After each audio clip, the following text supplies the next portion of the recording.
Pero miren que el recurso gráfico del color y de la forma le permite a Google poder cambiar de marca gráfica fácilmente. Pero esto no sucede con todas las marcas. Porque, por ejemplo, ¿qué le sirvió a Google en ese sentido? Y eso no lo mencionamos en clase y no lo traje a colación en ese momento.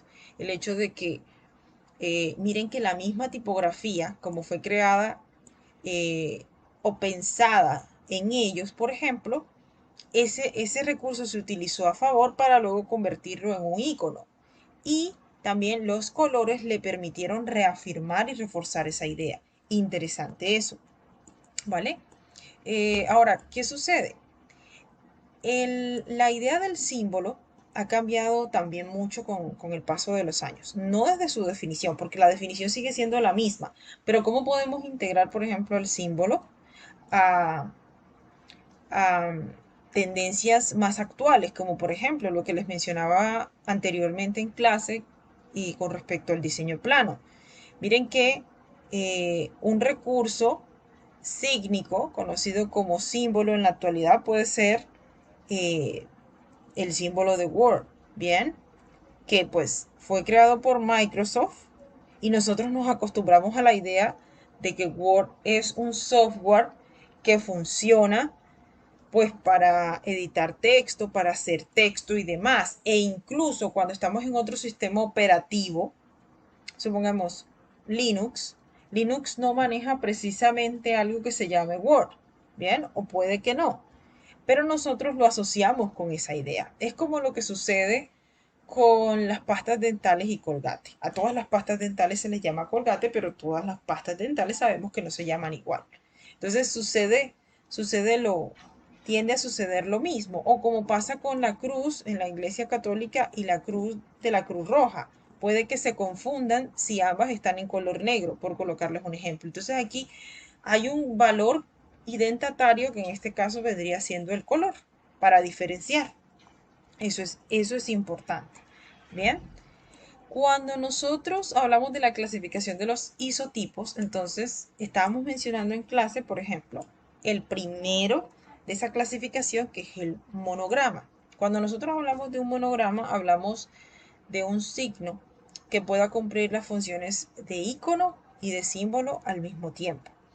Em, Habitualmente eso pasa porque nosotros combinamos las letras con un concepto. Bien, en ese caso, con respecto a, con respecto al ejemplo de Chanel, mencionábamos el hecho de que ellos, para conceptualizar esa idea, utilizaron el recurso del reloj de arena. Bueno, esos fueron los ejemplos que se trajeron a colación.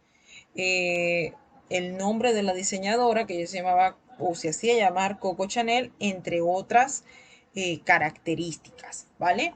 Cuando nosotros hablamos de un anagrama, hablamos de la utilización de sílabas que si se organizan o si se reordenan o si se mezclan, terminan termina por aplicarse un concepto relacionado con el branding que se conoce como naming. Bien, por lo general el recurso del anagrama se utiliza sobre todo para nombres de marcas que son muy largas. Bien, por ejemplo, el logo de General Electric, que se conoce como G y E, pero se utiliza también el, este símbolo y lo voy a colocar acá.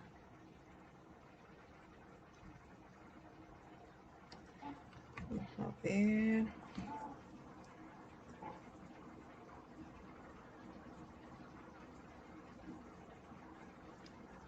no me sale, no me sale bien.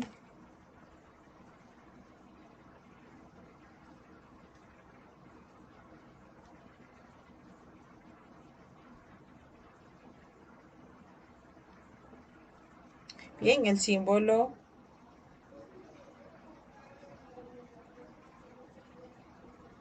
bien, este símbolo que lo hemos visto en algunas ocasiones en la caligrafía, por ejemplo, en caligrafía, por ejemplo. Vamos a borrar aquí y a esto se le hace como una pequeña terminación. Entonces, General Electric utiliza este recurso. Este recurso utilizado es el recurso del anagrama, por ejemplo. Ahora, los anagramas también pueden utilizarse o pueden crearse a través de siglas. Nosotros habíamos hablado de algunos ejemplos en clase, como son el de Postobón, el de BMW, el de Sena, el de Caracol. Ahora, las siglas, por ejemplo, utilizan solo la primera letra de la marca, pues para a través de ella crear un símbolo. Bien, en el caso de General Electric aplica el recurso de la sigla. En el caso de Postobón, aplica el recurso del anagrama o del anagrama, pues, con sílaba, y acá del anagrama con sigla o con la letra inicial, por colocarles un ejemplo. Obviamente existen isotipos en este caso, cuya pronunciación va a ser siempre a través de la letra. O sea, por ejemplo, HP, BBC, A de Adobe. Pero resulta que, por ejemplo, tenemos siglas que en realidad componen, componen palabras inventadas que se pueden leer. Por ejemplo, Sena, ¿bien? Que cada una de ellas eh, simplifica el nombre de una sigla, ¿bien? Servicio Educativo Nacional de Aprendizaje, si no estoy mal.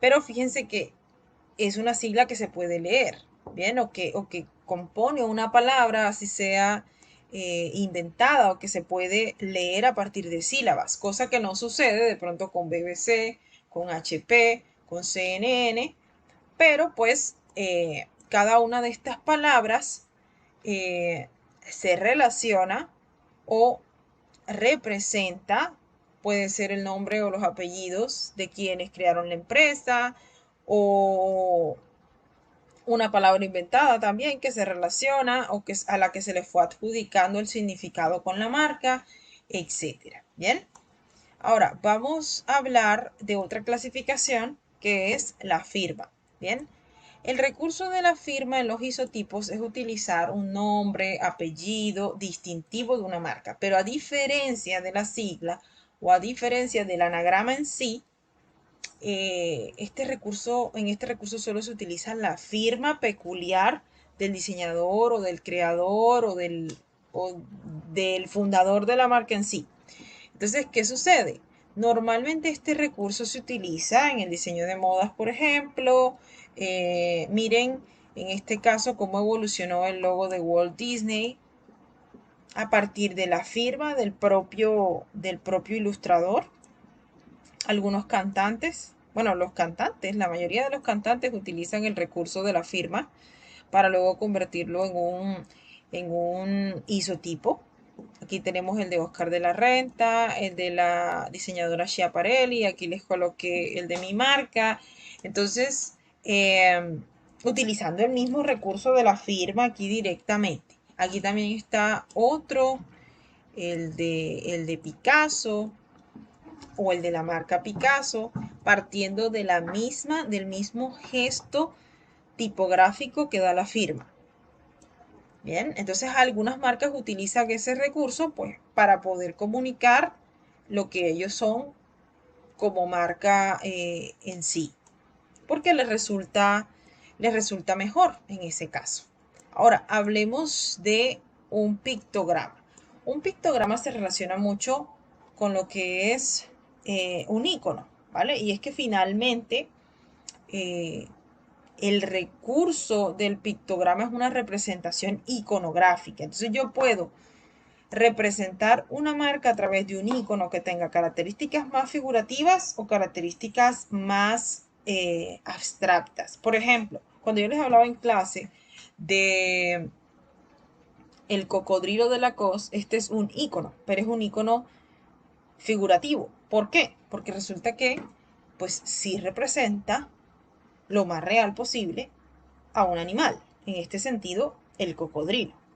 O, por ejemplo, el de Twitter, que representa de la manera más real posible y a la misma vez simplificada un pajarito.